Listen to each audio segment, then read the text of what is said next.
Agradecemos su presencia y participación activa en este espacio que busca fortalecer el diálogo y el intercambio de experiencias sobre la práctica de lectura y escritura en la educación superior. A continuación, presentaré a la maestra Hazel Merino Zúñiga con la ponencia Las bibliotecas como propulsoras del desarrollo de literacidad crítica en estudiantes universitarios. Hazel Merino Zúñiga es licenciada en Biblioteconomía por la Escuela Nacional de Biblioteconomía y Archivonomía del Instituto Politécnico Nacional, maestrante en la Maestría en Estudios en Literacidad de la Universidad de Guadalajara.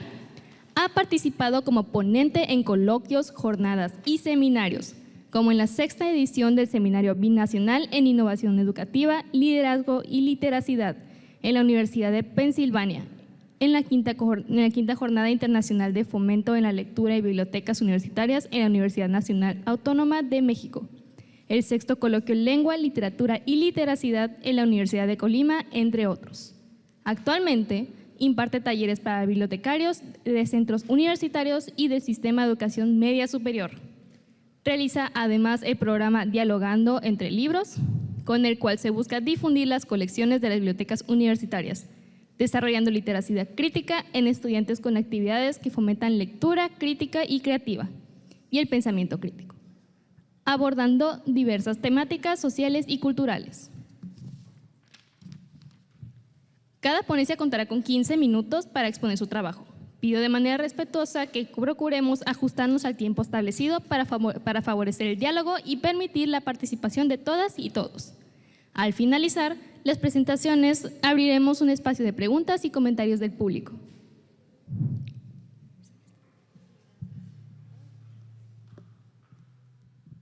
Bueno, pues muchísimas gracias por estar. Comienzo por cuestiones del tiempo. Entonces, bueno, les voy a presentar esta investigación que realicé titulada Las bibliotecas como propulsoras del desarrollo de literacidad crítica en estudiantes de educación superior. Bien, vamos, sí, si nos advirtieron que… ¿será que me debo levantar? ¿Sí? Ay, perdón. Ajá. Ok, bueno, el contexto general. ¿Qué tenemos? Una exigencia a transformar los modelos educativos tradicionales de esta educación bancaria que nos decía Paulo Freire, de que los estudiantes fueran solo depósitos de información. Ahora tenemos que abordar cuestiones de pensamiento crítico, de todas las habilidades que se requieren para competir con esta tecnología, ¿de acuerdo?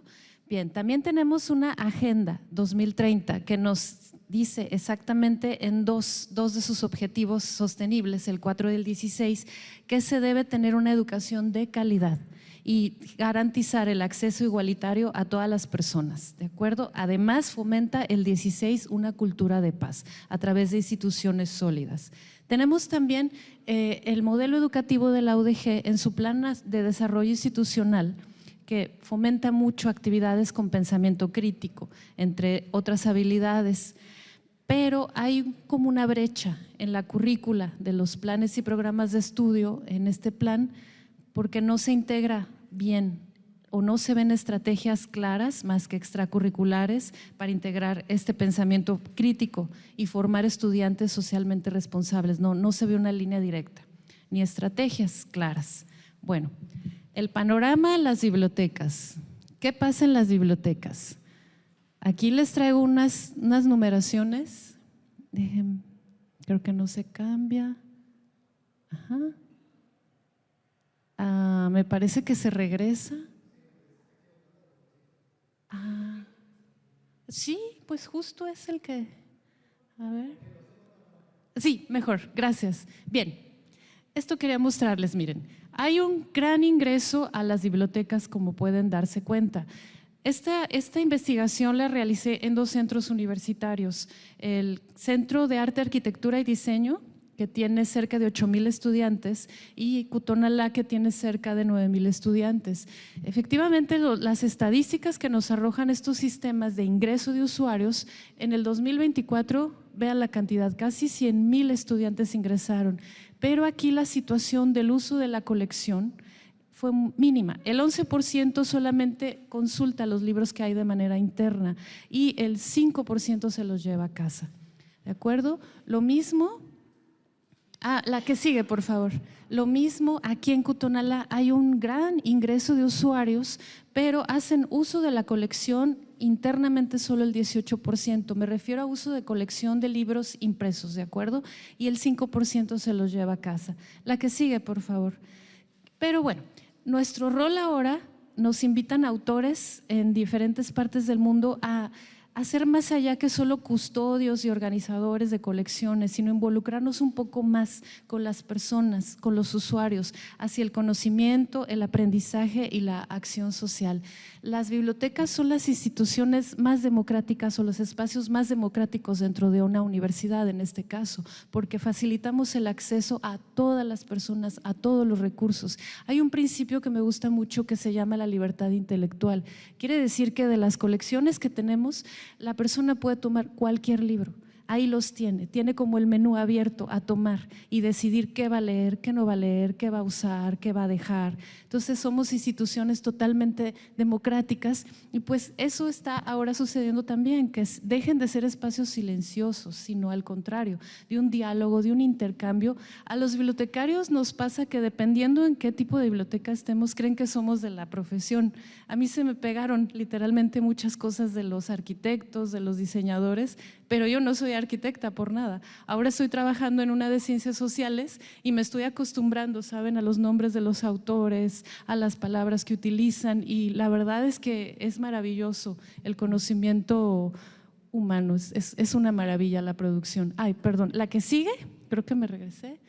Bien, esta investigación parte de estos tres conceptos clave: la lectura crítica, el pensamiento crítico y la literacidad crítica. Los pongo en ese orden porque según la investigación y según todo lo que leí, que hay más, se necesitan las dos primeras, lectura crítica y pensamiento crítico para llegar a la literacidad crítica, ¿de acuerdo? Las primeras son como habilidades, así más o menos las puedo definir, aunque pueden ser definidas de muchas maneras: capacidades, habilidades, prácticas, pero finalmente son prácticas, ¿de acuerdo?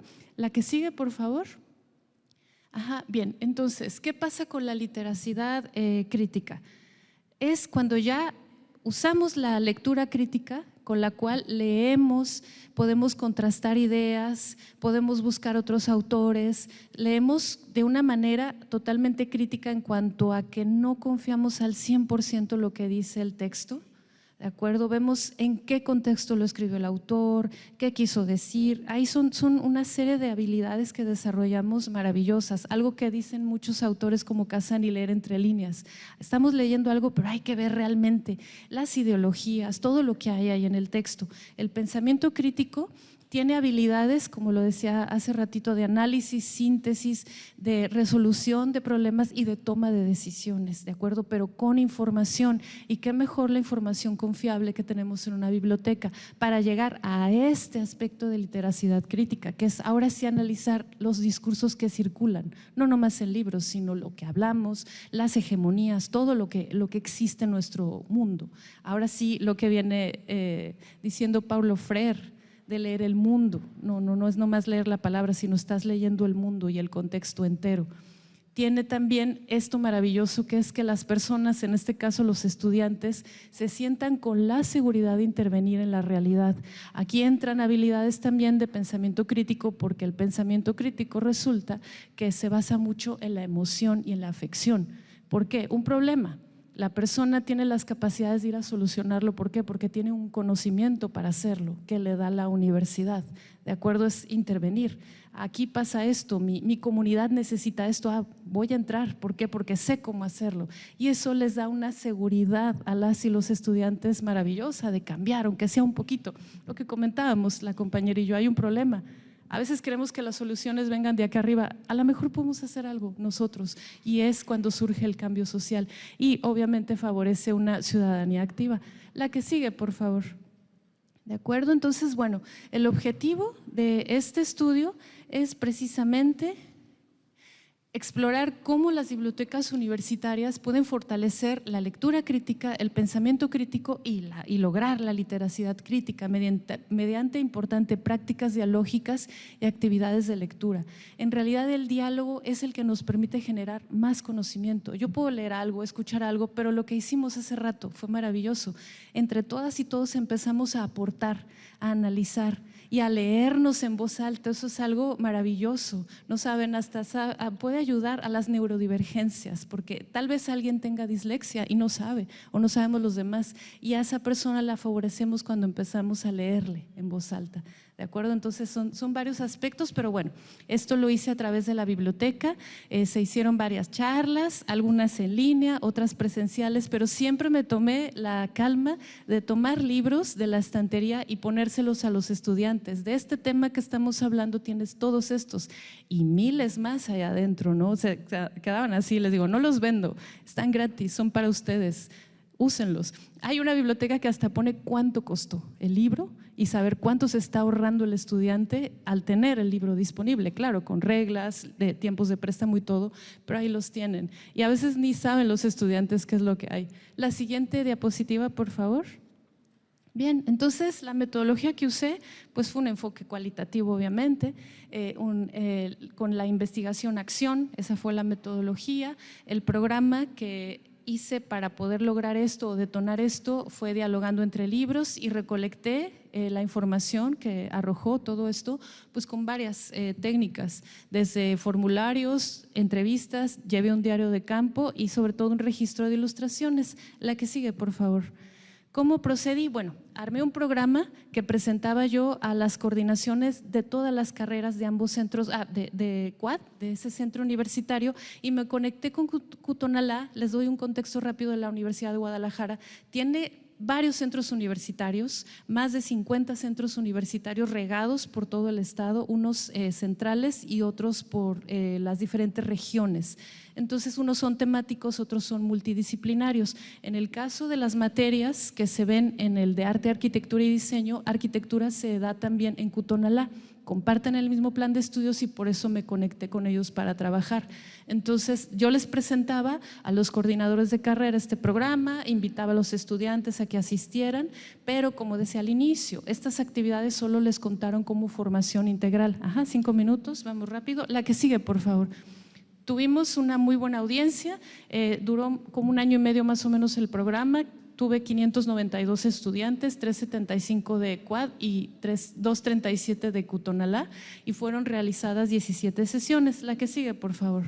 Les voy a mostrar rapidísimo sesiones de lectura crítica en la biblioteca. De repente nos teníamos que ir a otros lados porque era mucha la gente que iba, pero entre todas y todos nos leíamos. Esta técnica de la lectura crítica es muy buena porque llegaban chavos que no leían, que no les gustaba para nada, no están acostumbrados, ¿saben? Los arquitectos se la pasan diseñando, los diseñadores gráficos, interioristas, realmente no leían mucho, no todos, había unos muy buenos lectores.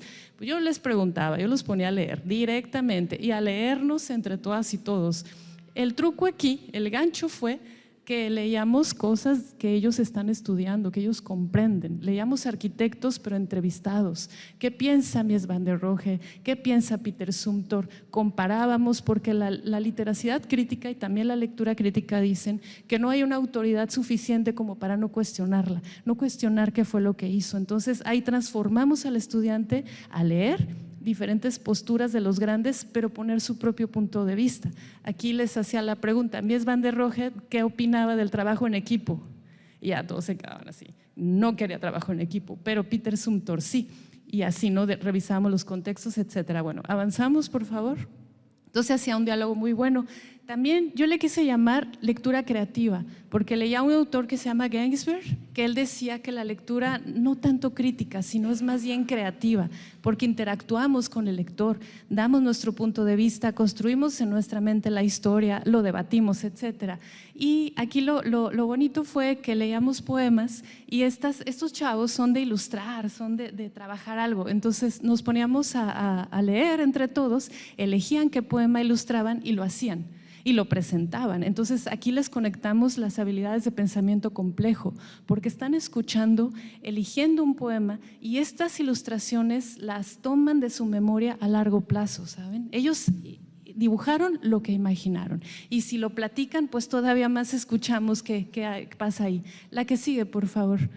Esta fue fascinante porque Italo Calvino escribió un libro que se llama Ciudades Invisibles. Entonces los urbanistas y los arquitectos, ahí se nota, se fijan, las ilustraciones pues tienen este conocimiento que ellos traen de diseñar y ellos tomaban la ciudad que querían y la ilustraban, ¿no? Elegían. Hubo un estudiante que hizo un mix de varias ciudades, ¿no? Entonces toda la creatividad se permitía. La que sigue, por favor. También hubo charlas y conferencias de temas sociales, como un usuario de silla de ruedas, este libro maravilloso del autor, de Pobres porque quieren, ahí se hizo un debate fantástico. Él hacía preguntas, a ver qué pasa. Es cierto que los programas sociales los vuelven a las personas más dependientes, entonces era un diálogo tremendo, fuerte para debatir. También este libro, o sea, yo lo que trataba era de encontrar a los autores y que nos leyeran y nos hablaran de su obra, pero que no se hiciera una cámara de eco, que todas y todos participaran y dieran su opinión. La que sigue, por favor. Esta también fue de patrimonio, esta fue de animación, porque hay chicos ahí de animación y que crean videojuegos. La que sigue, por favor. Y bueno, yo les preguntaba, ¿de qué temas quieren las charlas? Para saber qué les interesa. Y la otra, bueno, ¿qué opinas de leer? Entonces, la que sigue, por favor. Sí recibí varias respuestas y aquí, como ven, entre los intereses, ahí creo que no se lee mucho, pero lo que me sorprendió fue que ellos querían más desarrollo de los temas que están estudiando.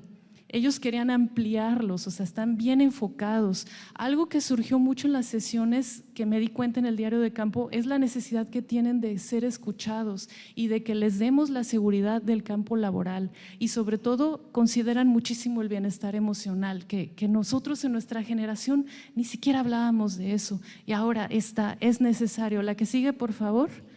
Bien, efectivamente las respuestas de qué opinión tienes de leer, claro, la valoraban, pero también había gente honesta que me decía, a mí me aburre, yo tengo dislexia, se me dificulta, ¿no? Entonces tenemos que entender todas las literacidades que tienen las personas, qué hacen con los textos, qué los lleva a decir que la lectura es aburrida. La que sigue, por favor.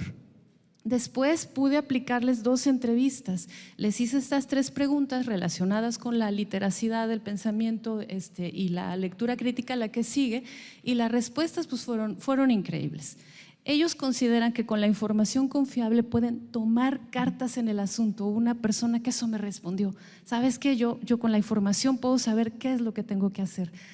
Entonces hacíamos la lectura interesante para ellos, o sea, sí hubo un cambio. La que sigue, por favor.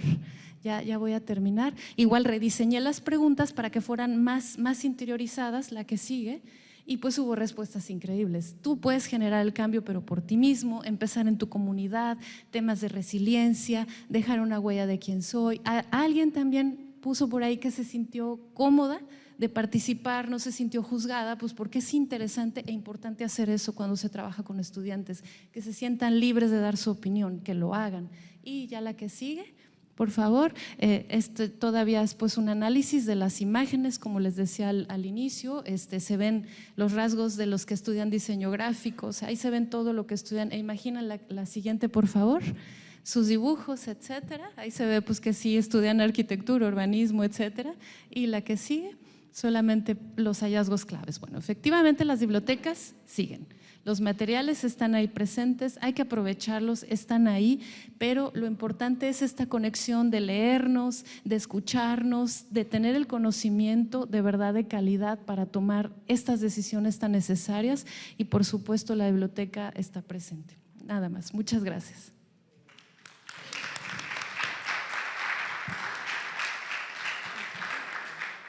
Agradecemos mucho su participación, licenciada Giselle. Pasamos con la ponencia, acompañamiento y transformación docente, retos y estrategias en la literacidad académica. Pues qué dicha estar aquí en un nuevo estado, yo no lo conocía, con grandes amigas, gracias. ¿Me ayudan con la primera diapositiva, por favor? Creo que esta imagen es la que ilustra cómo me he sentido en estos 2 días y que tiene que ver también con esta presentación. Esta pieza la encontramos aquí en el museo y es Afirmación de Ricardo Rendón. Son 3 materiales perforados, suspendidos y están sus fragmentos en el suelo. Para mí son 3 cuerpos que aparentemente están idénticos, pero cada uno está transformado por el gesto de cortar, de abrir, de permitir que algo pase a través. Y esto me resonó porque el acompañamiento docente es eso, lo que nos constituye, lo que se cae, esas creencias que venimos arraigando, lo que nos transforma también. Entonces, nosotras, y les agradezco María, Jocelyn, porque también me han transformado y es una parte de pues, esta práctica docente. La siguiente, por favor. Esta experiencia nace en la Universidad Pedagógica Nacional Ajusco, Ciudad de México, donde aprendí a mirar esta práctica docente desde el cuestionamiento y la reflexión. Y hoy, desde la Secretaría de Ciencia, Humanidades, Tecnología e Innovación, la retomamos para una búsqueda de contribuir a una agenda nacional que ponga el acompañamiento en el centro de esta transformación educativa que queremos en nuestro país. Por favor, la siguiente. Nuestro punto de partida son estos estudiantes de educación superior que llegan con trayectorias diversas, como hemos hablado aquí. No basta con saber leer y escribir, entre comillas, bien. En general, cada disciplina, pues hemos mencionado, tiene sus formas de decir, de hablar, de pensar, de argumentar, de analizar.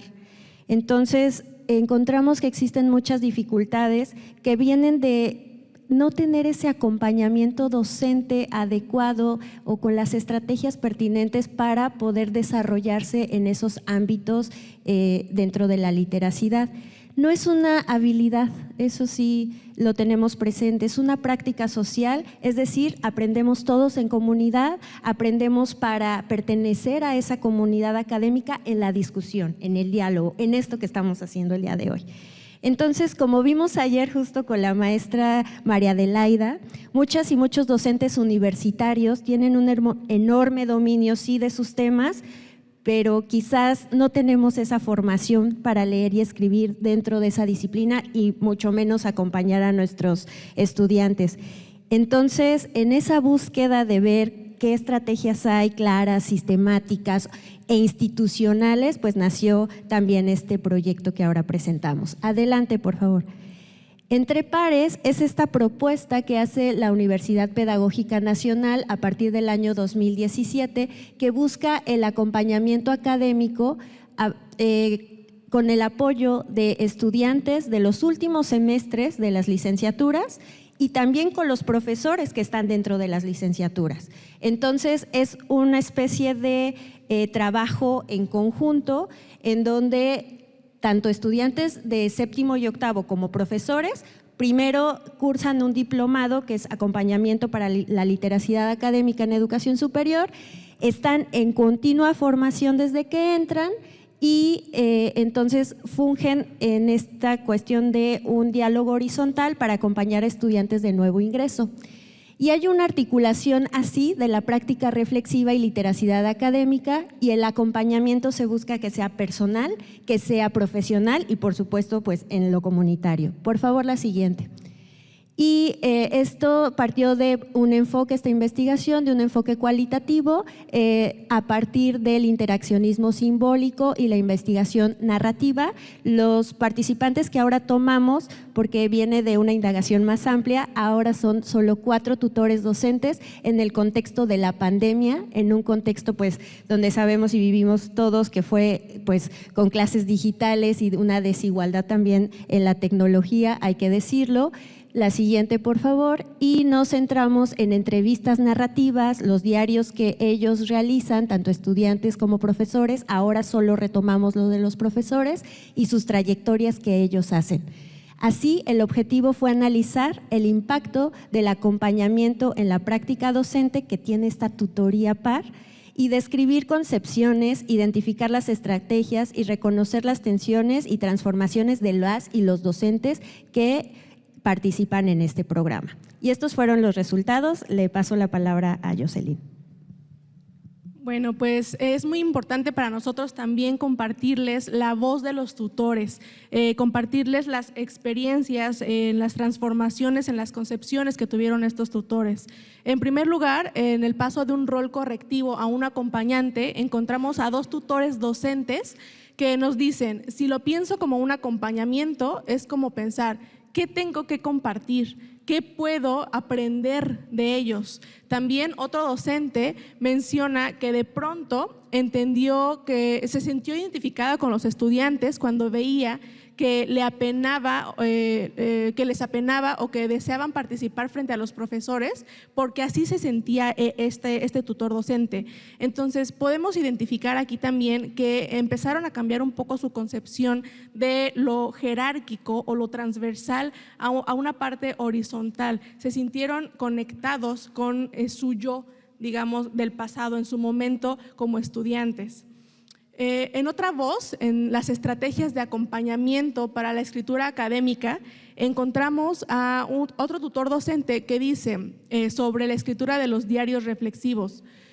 Aquí también yo tuve una especie de mentor, mi mentor docente, que me decía, mira, más o menos por aquí van las cosas, ¿por qué no has considerado esto? También seguí escribiendo mi diario para sistematizar mi experiencia, generar respuestas a las preguntas que tenía.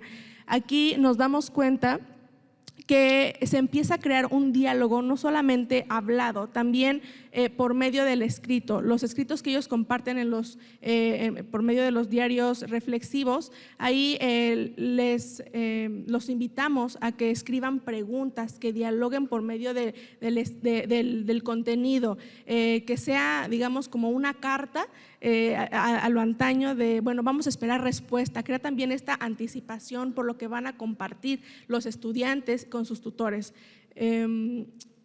Seguimos con la autorregulación de la autoexigencia docente. En esta voz vemos que dicen: las narrativas también muestran que la autoexigencia se expresa en el cuidado del detalle al comunicarse con el estudiantado. Otro autor docente revela que revisa varias veces los mismos mensajes que escribe para asegurarse de que no suenen agresivos. Él dice: les escribo o lo escribo y luego lo leo y digo, ¿cómo lo van a tomar? Mejor lo escribo de otra manera, no quiero que se sientan ofendidos.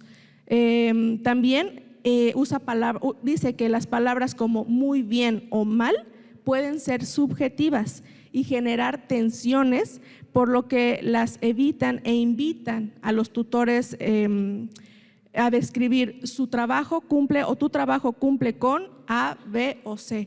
Es muy importante hacer esta mención o invitar a los tutores que acompañamos a establecer un tipo de diálogo respetuoso, no impositivo, que el estudiante se sienta comprendido, acompañado, que siente esa seguridad para en su momento de acompañar, repita la experiencia. Y los aprendizajes personales y profesionales derivados del acompañamiento. Aquí dicen, como señaló una tutora docente en su diario, el trabajo tutorial ha requerido de integrar a mi preparación profesional habilidades que tienen relación con la parte socioafectiva de los tutorados. Sorprende la influencia de las emociones en el proceso educativo de los aprendices. Es muy importante que no partamos o que partamos de experiencias previas que nutren lo que queremos compartir con los estudiantes. Nosotros decimos, los estudiantes no vienen de un molde, traen experiencias previas que ya los complementan con lo que quieren compartir. También en ese sentido los estudiantes van a tener o tienen cierta empatía por las personas que van a tutorar en un momento pues futuro. Listo. Y bueno, un poco recopilando lo que planteaba Jos, en relación a estos resultados, esta transformación en las prácticas y concepciones de las personas que hacen tutoría, tutores docentes, pues vinculado con el paso de un rol correctivo a un acompañante, me viene necesariamente a la mente el video que vimos ahorita previo en el taller. El primer video, no sé quiénes estuvieron ahí, acerca de, pues pareciera que el docente es un ser automatizado, ¿no? Y resulta, o sea, nosotros en nuestra práctica docente y también lo que conocemos incluso de nuestros mismos profesores, docentes de primaria o profesoras, pues sabemos que no es solo eso. Hay un montón de cosas que están implicadas, mucho que tiene que ver con lo afectivo y que esta relación empática no se va nunca a equiparar con lo que puede darte una máquina. Entonces, cómo en este proceso de entre pares, esta cuestión del acompañamiento, o sea, lo que supone acompañar, ir al lado del otro, caminar, o sea, la imagen que nos puede generar el acompañar, también tenía lugar entre pares. Por otro lado, en relación con las estrategias para la escritura académica, pues también se deja ver, hay un trabajo muchísimo más amplio, aquí son pedacitos de las narrativas, pero justo que todo el tiempo hay un aprendizaje con el otro, ¿no? O sea, si bien es un estudiante que está en el 7º semestre en comparación con otros que van comenzando, siempre hay cosas por aprender, está esa relación horizontal, que pues eso es como, creo que en todos lados y creo que eso es una parte que nos hace, nos humaniza, pensarnos todo el tiempo aprendiendo de las y los otros, sea quien sea, no solamente de las y los docentes, ¿no?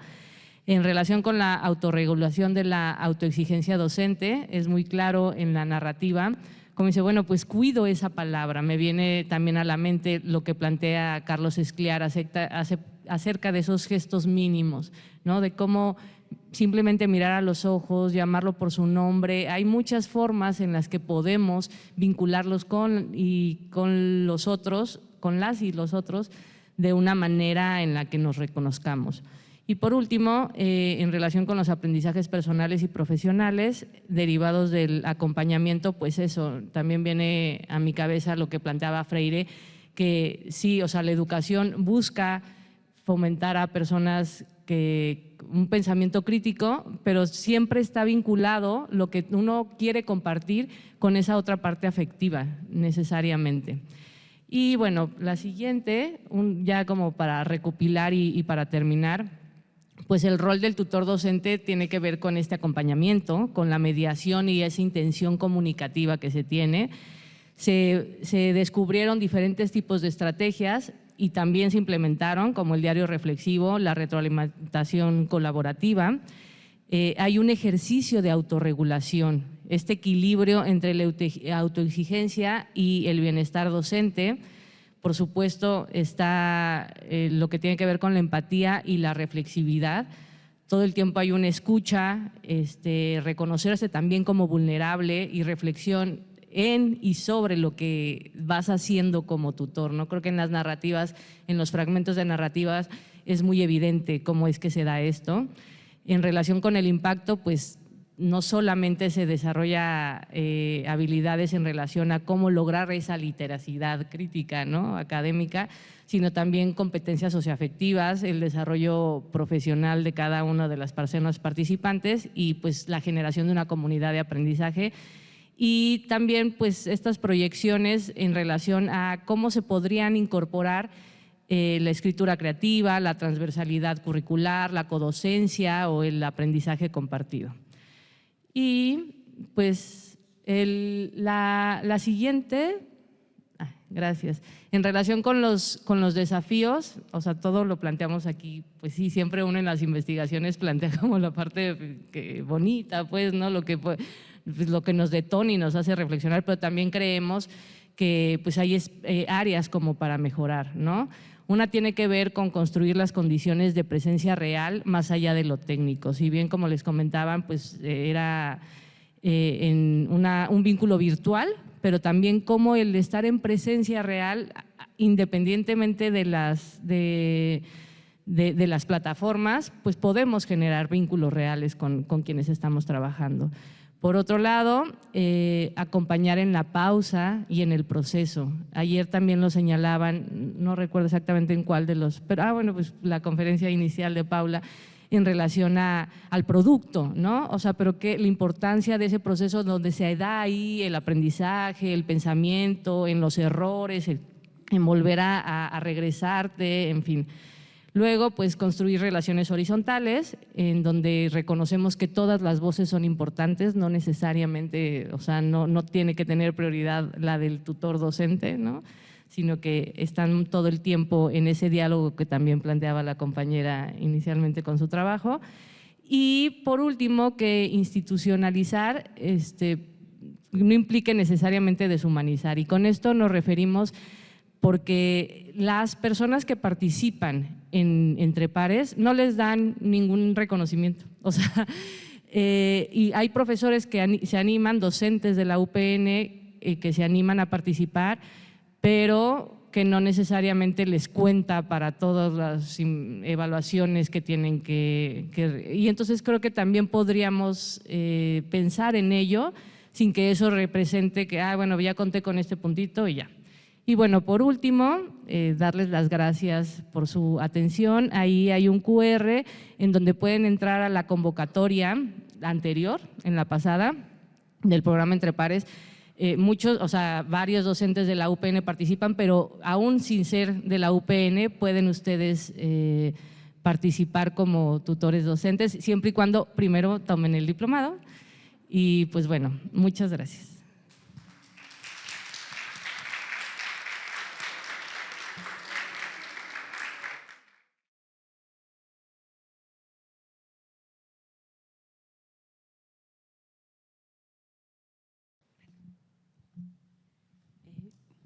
Buenos días, creo todavía. La doctora Jiménez, por cuestiones de salud, no pudo acompañarnos, pero bueno, decidimos que quedara ahí el nombre y el reconocimiento porque pues el trabajo lo realizamos juntas. Bueno, le voy a tratar de irme rápido porque más allá de dar cuenta de una investigación, es dar cuenta de un recorrido. Creo que no me deja. ¿Podría ayudarme, por favor, a… ya. Bueno, me voy a ir un poquito rápida. Yo soy docente, somos docentes de la UPN, pero a diferencia de las compañeras, es una unidad. Las unidades son muy chiquitas y hay en toda la República. En nuestro caso, estamos en la unidad Azcapotzalco y hay también otra característica de la Universidad Pedagógica Nacional que ofrece desde el año 2009 una maestría en educación básica, pero esta maestría en educación básica en cada unidad tiene sus especialidades, se especializa en algo. En este caso, la especialidad es en animación sociocultural de la lengua, es decir, se enfoca en lectura, escritura, oralidad, literatura, entre otras cosas. Es una maestría profesionalizante, no es propiamente de investigación, sino de investigación de la práctica. Entonces, nuestros estudiantes, nuestras estudiantes son maestras y maestras frente a grupo, tienen que estar frente a grupo que trabajen en inicial, preescolar, primaria o secundaria. Entonces, es muy especial las características de nuestra población. La primera generación se apertura en el 2009, es decir, que ahorita está cursando, acaba de entrar la generación 16. Entonces, bueno, en este contexto, la siguiente, por favor, es lo que voy a presentar. Voy a presentar, rápidamente diré algunos antecedentes. Yo voy a presentar una estrategia que ya la tenemos, podríamos decir, de manera formal en nuestros programas de estudio, que es el acompañamiento y revisión entre pares. Pero para ello, pareciera que uno llega ahí y lo hace, pero no. La historia, nosotros hicimos un proyecto de investigación en el 2014, el primerito que hicimos de alfabetización académica en la unidad.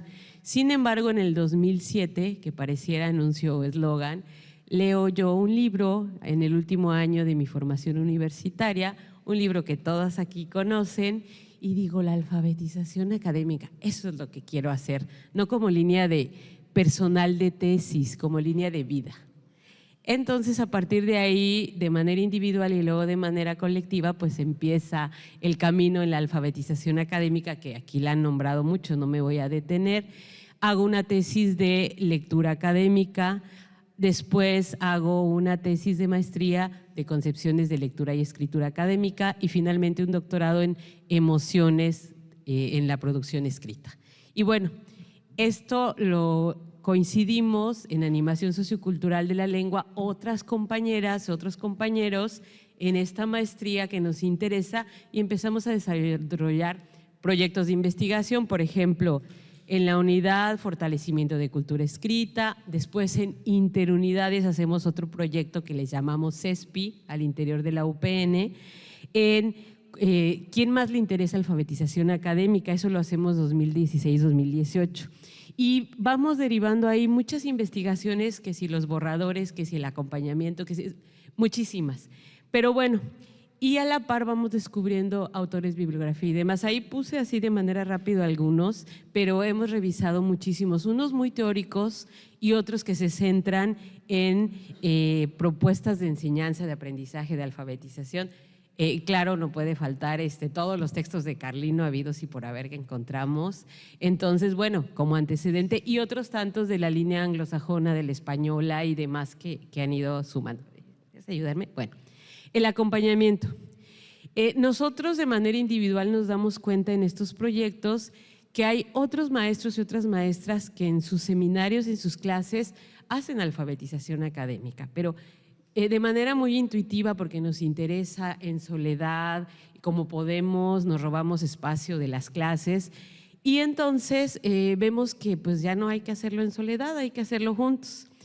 Y por primera vez, en el 2019 es la primera generación, en 2009 es la primera generación de maestría en animación, pero ya en el 2016 empezamos a decir, bueno, en la maestría vamos a implementar esta revisión entre pares y este acompañamiento. ¿Cómo lo hacemos? Bueno, que los tutores lo hagan primero. Muy bien, 2 semanas antes del trabajo final, es como si fuera la entrega ya final, se les pide a los estudiantes, lo entregan, el tutor les revisaba, les hacía observaciones y la entrega final definitiva pues ya llevaba ojo, pero era muy el trabajo tutorial, decíamos, estamos haciendo lo mismo. Bueno, ya para el 2017 lo incorporamos a los programas. La maestría dura 2 años. Dividimos en 2 años. En el primer año de formación de los docentes hacemos revisión por lectores docentes. Ahorita les voy a explicar en qué consiste. Y el segundo año, revisión entre pares. Ese es como el antecedente. La siguiente, por favor. Espero no detenerme mucho. Bueno, primer año y segundo año. Lo importante es que a partir de este momento lo ponemos en los programas. Cuando le entregamos el programa a los docentes, maestros docentes, ellos ya saben que va a haber este acompañamiento, que no es opcional, que es obligatorio para ellos y para nosotros. Porque como maestros ya no es de que se me ocurrió, me robo, es parte de nuestro quehacer. Metimos esta estrategia así ya de manera oficial en nuestro programa. Y bueno, ¿qué hacemos el primer año? Les entregamos unos lineamientos, como siempre se hace en muchos seminarios, de qué se va a tratar el trabajo final. Luego, también ahí vienen las fechas de cuándo entregan el borrador, que tiene que ser un trabajo muy completo, cuándo entregan las observaciones y cuándo entregan el trabajo final. Este primer año es importante porque si tenemos 15 estudiantes, nos los repartimos. Por ejemplo, a mí me tocan 2, a ti 2, y es como muy tutorial. Y cuidamos que no les toque el mismo maestro o la misma maestra para observaciones. Eso lo tienen 3 veces porque es trimestral, entonces 3 veces lo tienen en el año. Y bueno, y finalmente se les cita, se les explica y ya entregan el trabajo final corregido, mejorado, si lo desean y si aceptan ese apoyo. Y el segundo año, entre pares, es la revisión. Ellos ya vieron ejemplos de cómo los docentes, que podríamos decir somos un poquito más expertos, por decir, en la experiencia de darles observaciones, entonces ellos entre pares, no intercambio tú y yo, sino como cadenita, se intercambian y pues sí es el trabajito de decir, a ver, ¿quién puede servirle de modelo? ¿Quién puede servirle de ayuda? ¿Quién puede? Entonces hacemos la cadenita para que ellos se revisen y hicimos en todos estos años, la siguiente por favor, ahí hay un ejemplo de fechas de entrega, por ejemplo, cómo les manejamos, tenemos a quién se lo entregan, cómo se lo entregan, en este caso. El siguiente, tratamos de que nunca sea el mismo profesor, aparte del tutor, que seamos diferentes para que tengan muchas muestras y pruebas de cómo se observa, cómo se revisa, cada quien tiene su estilo, sus ganas, sus gustos, sus tiempos, y entonces ellos van viendo esto. La siguiente, por favor. Ese es uno de tantos ejemplos del tipo de observaciones. Pulir aquí, cada quien tiene su estilo. Como docentes no decimos hay que hacerlo así. Cada quien lo hace como piensa que es lo mejor para los estudiantes. Y bueno, ahí hay un ejemplo. La siguiente, por favor. Gracias. Ahí hay otro ejemplo igual de fechas y de la cadenita que hacemos con estudiantes. Ahí nada más pegué un pedacito de que no es yo te intercambio con quien yo quiero. Y hay una cosa que hacemos tramposamente. Hasta el día de la entrega les damos la lista de quién. ¿Por qué? Porque como los textos a veces dicen, pues es mi amigo, ay, pues a esa maestra le gusta eso, para que no haya el sesgo de que a la maestra Vanessa le gusta que hablemos del proceso de escritura, ay, voy a poner el proceso de escritura, a la maestra le gusta que hablemos de tal cosa. Entonces, para que no haya el sesgo en este tipo de trabajos que abonan después a su tesis, no les decimos así como sorpresa, te toca tal. El siguiente, por favor. Y bueno, esto ya es una revisión entre pares. Hicimos ya en todos estos años una guía general de revisión para que ellos más o menos vean qué pueden revisarle al otro, porque primero lo que nos dimos cuenta es que se lo tienen que creer. Tienen que creer que yo, estudiante, puedo revisarle a mi compañera y la puedo ayudar y le puedo decir, es un cambio de pensamiento, además de todo, decir, yo soy capaz, yo también soy experto, experta. Entonces, ya cuando lo logran en el segundo año, este es un ejemplo de observaciones que le puso una de sus compañeras a otra compañera y también acá todo un detallado de qué tipo de mejoras se hacen. El siguiente, por favor. Y bueno, esta es la guía de observaciones a grandes rasgos. Está basada en un montón de autores que encontramos y encontramos algo nuevo y lo ponemos y le quitamos, pero la idea es que ayuden y también considerando también que debe de haber también lo que llamamos, que algunos autores los dicen, ayudas cálidas. Estamos acostumbrados de poner el punto en estás mal, corrige, no, esto te salió muy bien, por aquí, ve este párrafo para que sigas haciendo las cosas. Entonces sí les enfatizamos que también tengan esa ayuda cálida con sus compañeros, con sus compañeras y nosotros también lo hagamos. La siguiente, por favor, es así como muy, bueno, ahí está a grandes rasgos. Y bueno, ahí en esa, ¿me dejas? En esa déjame. Esas son algunas, gracias. Algunas publicaciones que hemos tenido la fortuna de hacer. Es un equipo, no lo hago sola, ni Angélica y yo lo hacemos sola. Formamos parte del colegiado de animación sociocultural de la lengua, que más o menos se promedia entre 6, 8, 9, 10 maestros. Y para finalizar, les quiero… ¿Me sostienes un momentito? Les quiero leer rápido en 2 segundos. ¿Por qué leer? Porque si se los platicaría me emocionaría y me tardaría media hora. Entonces, el trayecto hacia la consolidación de este acompañamiento en la escritura no ha sido sencillo. Comprender cómo funciona el proceso, los procesos de escritura, tanto para docentes como para estudiantes, ha implicado reconocer que escribir no es un don reservado para unos cuantos ni don de dioses, sino un proceso que se aprende, se practica, se desarrolla con el tiempo. Esto requiere dedicación, constancia, espacios formativos que permitan explorar, equivocarse y avanzar. Para el profesorado, la revisión de textos representa una carga adicional de trabajo que exige un alto nivel de compromiso. Se necesita un equipo convencido de que este acompañamiento es fundamental, que el trabajar sobre la escritura se fortalecen también aspectos esenciales del lenguaje, especialmente en un programa cuya base es la animación sociocultural de la lengua. Sin embargo, tiempos institucionales suelen estar marcados por la creciente carga administrativa y académica. Este acompañamiento, aunque imprescindible, no siempre es reconocido como parte de las responsabilidades docentes, no están en la famosa mascarilla. A ello se suma la inestabilidad laboral que ha provocado la migración de maestros y maestras hacia otras instituciones, la mayoría somos por contrato, lo que ha dificultado la continuidad del trabajo colegiado.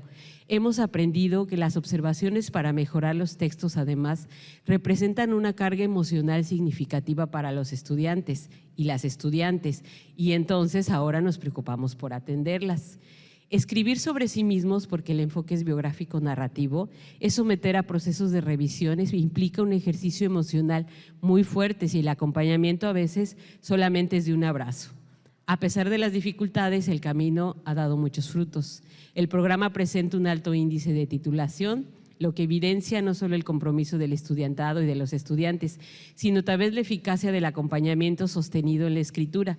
Este resultado confirma que en un trabajo colaborativo, sensible, riguroso, es posible transformar la experiencia de escribir en un proceso accesible y significativo para quienes por lo menos cursan esta maestría. Además, el estudiantado, al ser docente en servicio, traslada a sus propias aulas lo aprendido respecto al proceso.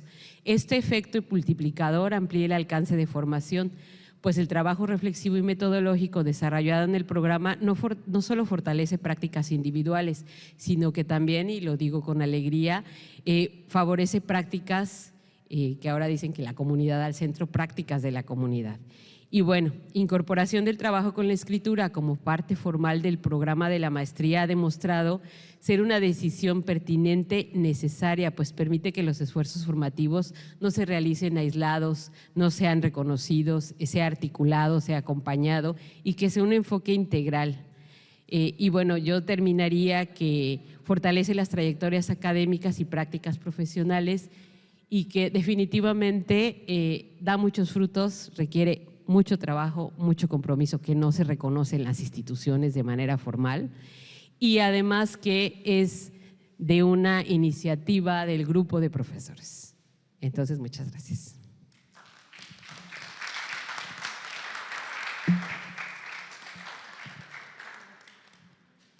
Ahora abrimos un espacio para preguntas, comentarios o aportes del público. Les pedimos que indiquen su nombre y, si así lo desean, su institución.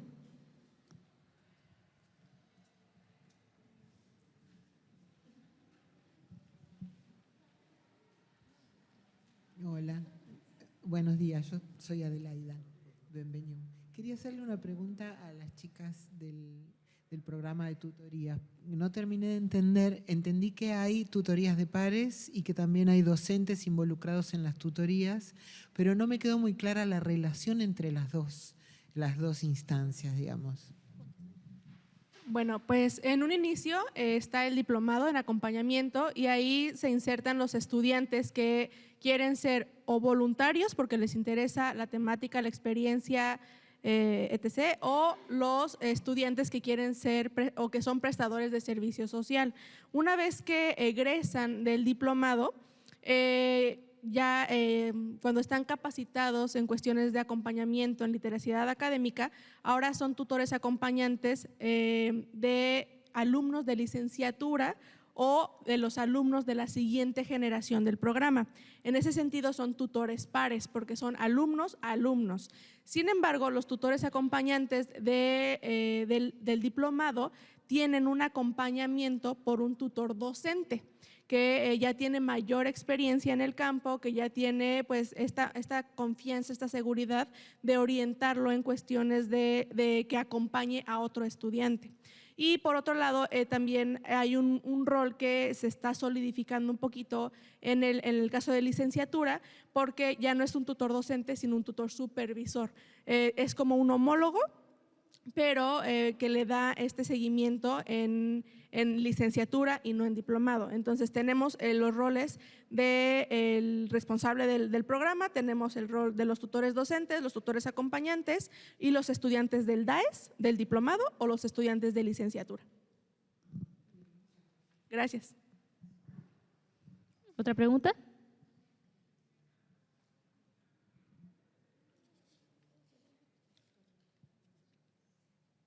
¿No hay más? Porque dan ganas de seguirlas escuchando. A ver,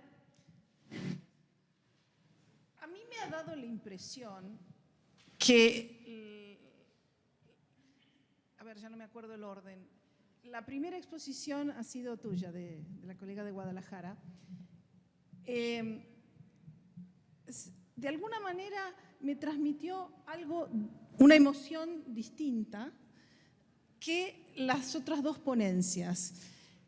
En el sentido de que me dio la impresión de que a ti lo que contaste salía muy fluidamente y en cambio vi que lo que contaron las otras dos exposiciones salió fluidamente, pero con mucho trabajo, con mucha pausa para reflexionar, o sea, como una velocidad diferente de los logros obtenidos. A ver, es muy subjetivo lo que estoy planteando.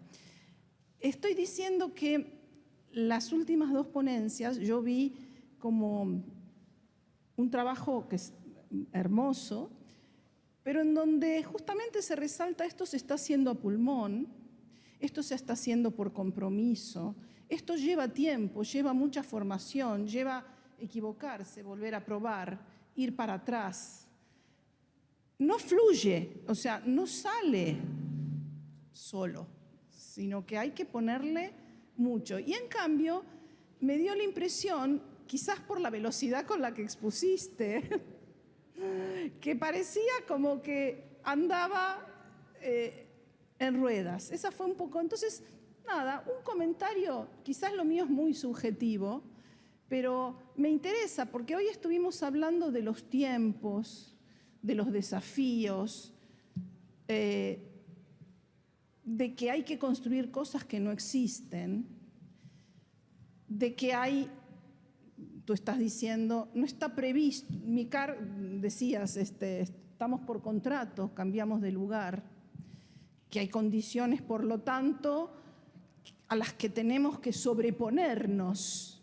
O sea, no son condiciones que nos llevan hacia donde queremos ir. Tenemos que luchar contra las condiciones poniendo algo que no viene dado, construyéndolo y poniéndolo nosotros para ir a donde queremos ir. No sé, quizás merece alguna reflexión o quizás no. Bueno, respecto a ello, pienso una pregunta. ¿Es tu investigación de maestría? Lo fue. Y justo pienso un poco en eso. O sea, me veo a mí imaginándome en el doctorado, que tienes 4 años para hacer tu investigación y entonces te centras en eso y lees sobre eso y profundizas sobre ello y entonces lo que quieres también es mostrar así, ay, qué bonitos resultados tengo y un poco,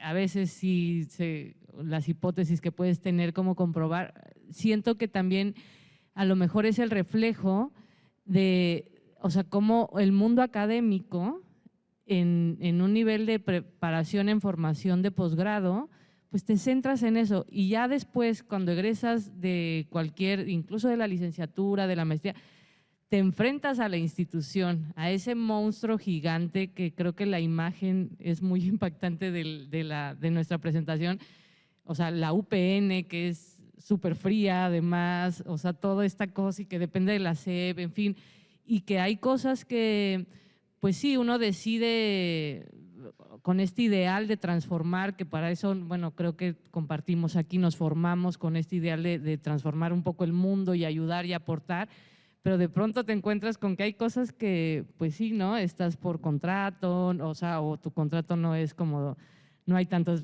no sé, quizá prestaciones, hay cuestiones institucionales que no lo hacen del todo fácil, ¿no? Entonces, en el ámbito académico, o sea, hay un ideal y creo que sí, por ejemplo, para estudiar un doctorado, pues que tengas 4 años para hacer una investigación es increíble, o sea, realmente es así, es sí, algo ideal, pero ya en los tiempos, en la productividad, en lo que tiene que ser rápido y tal, pues ahí juegan otras cosas que hace que no necesariamente fluyas tanto. Bueno, eso es lo que reflexioné a partir de eso que nos compartes. No sé si alguien más.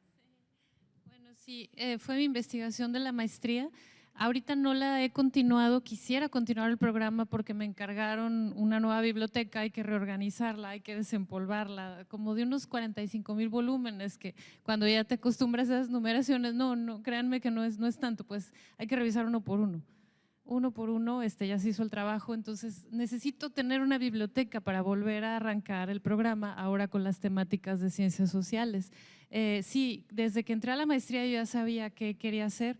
Trabajo también en la Universidad de Guadalajara, entonces hubo esa apertura de espacios, ese como, oigan, me dan permiso pues de hacer esto. Fue muy difícil porque yo no soy docente, entonces llamar esos 592 estudiantes que llegaron, la verdad fue un logro, ir por ellos, vengan, que les contara de formación integral, de tópicos selectos, era convencer, atraer, que es fue lo más difícil para mí en mi caso. Por eso a lo mejor fui tan veloz, porque desde que entré a la maestría dije, tengo que intervenir, o sea, investigación-acción. Yo leía teorías y de repente ya las veía ahí y decía, este autor, sí es cierto lo que dice. Entonces iba como comprobando una serie de aspectos que me permitió literalmente sí utilizar eso de investigación y acción, hacer algo, verlo, comprobarlo, recabar todos los datos y demás para poder presentar esto. Y es que hay más información que tuve que reducir, sobre todo porque sí me leí todas las respuestas que recibí, era leerlas, o sea, para saber yo qué estaba haciendo, qué no debía de hacer, etcétera, ¿no? Entonces era mucho, pero traté de reducirlo y perdón por la velocidad, pero cualquier duda con gusto.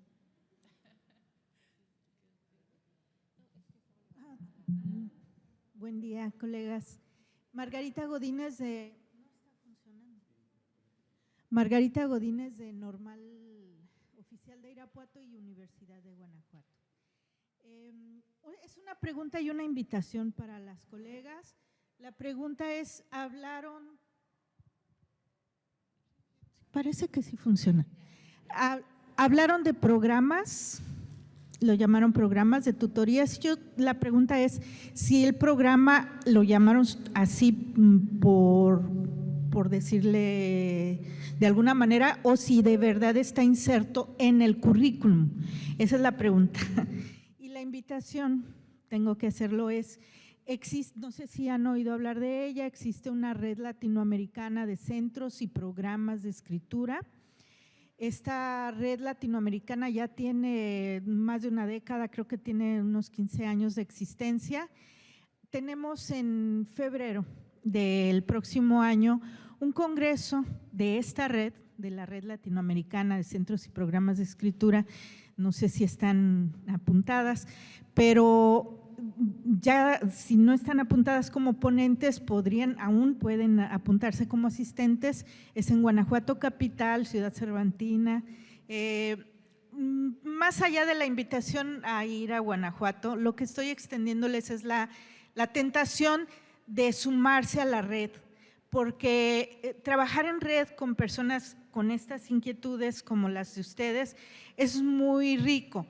Aquellos que están intentando insertar en el currículo de un programa de maestría o de licenciatura o de doctorado, iniciativas como estas, de verdad que son joyas que tenemos que atesorar, porque muy seguido son iniciativas que provienen del individuo, del docente, hasta que se suman otros y hasta que logramos convencer a autoridades.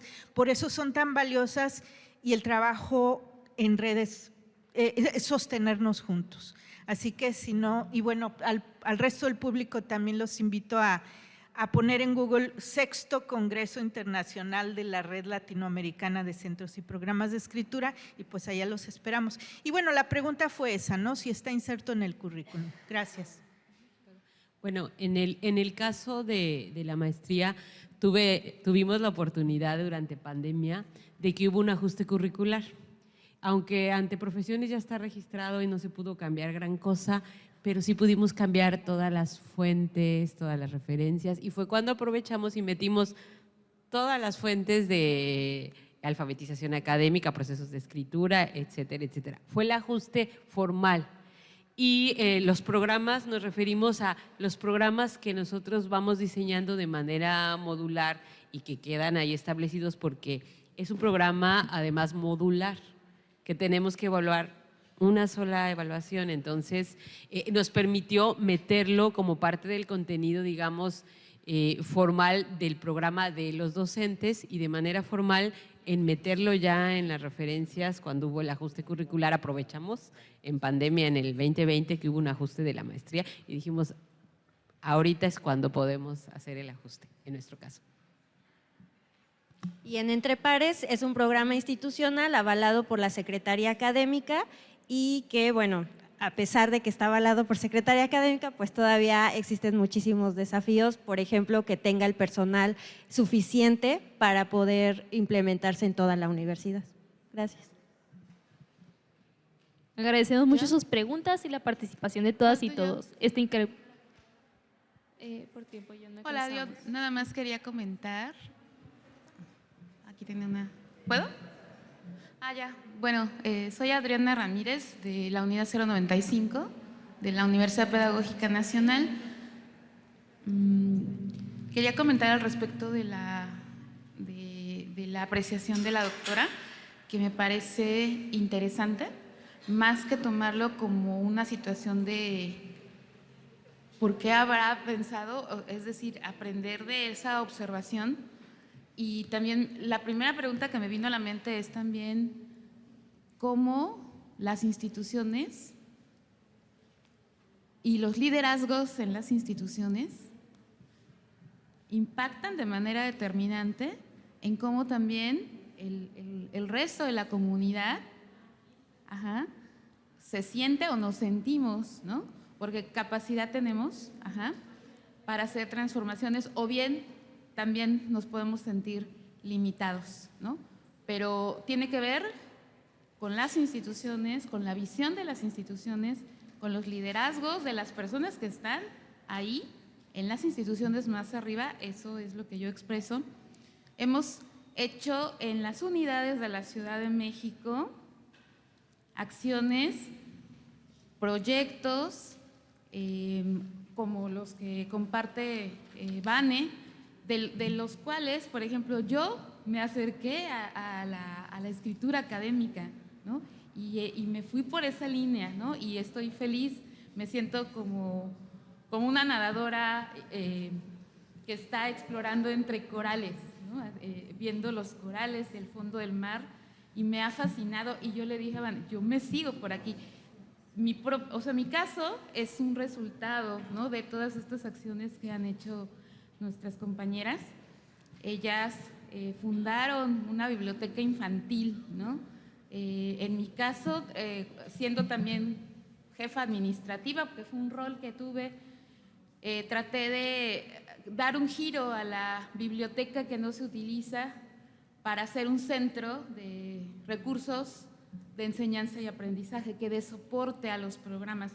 En las unidades, doctora, hemos sido resilientes, hacemos acciones, hemos sido muy, muy resilientes y hemos hecho acciones a pesar de, con o sin, y hemos hecho acciones que son trascendentes, que son relevantes y y transformadoras. Y bueno, eso es lo que yo quería comentar. Gracias. No podemos esperar a que la institución esté armada para que hagamos lo que pensamos, sino que hay que tomar la iniciativa y liderar. Es lo que hemos hecho en las unidades. Sí, exacto, sí. Y también tiene que ver, he trabajado en otras instituciones de educación superior.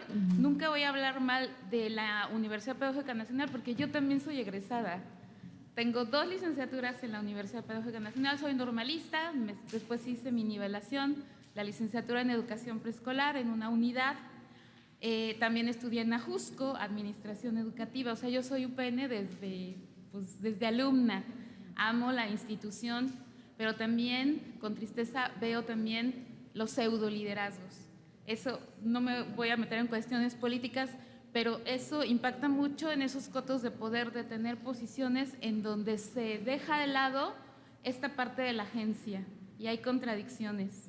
Es decir, los líderes debemos, o sea, esos líderes deben de mirar más hacia lo que es nuestras funciones sustantivas, la docencia, la investigación y Disculpe, la extensión. Y bueno, pues eso es lo que yo quería externar. Gracias. A nombre del comité organizador del segundo coloquio latinoamericano, Retos del acompañamiento en lectura y escritura en la educación superior, agradecemos profundamente a nuestras y nuestros ponentes por compartir sus avances e investigaciones, así como el público por su escucha e interés. Haremos entrega de las constancias a las maestras. El Centro Regional de Formación Profesional Docente de Sonora, a través de la Escuela Normal Superior Plantel Hermosillo, otorga la presente constancia a Hazel Merino Zúñiga por haber presentado la ponencia de las bibliotecas como propulsoras del desarrollo de literacia crítica en estudiantes universitarios en el marco del segundo coloquio latinoamericano.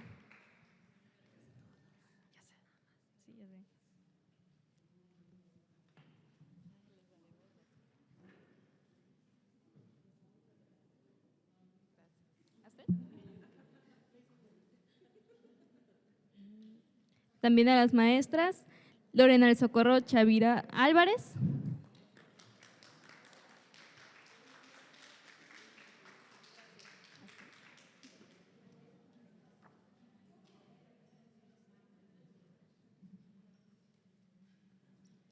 a la maestra Karen Jocelyn Zamora León,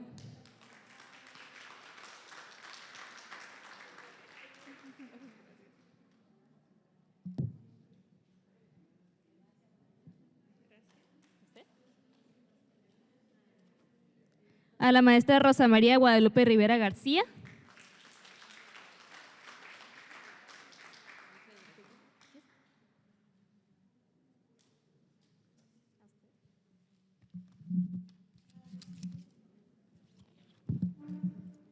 a la maestra Linda Vanessa Correa Nava,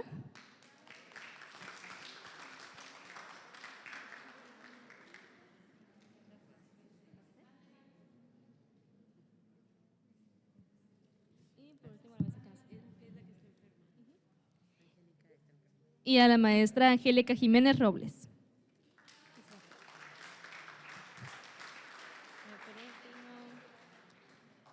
Les invitamos a continuar acompañándonos en las siguientes mesas y actividades programadas. Damos por concluida esta mesa. Muchas gracias.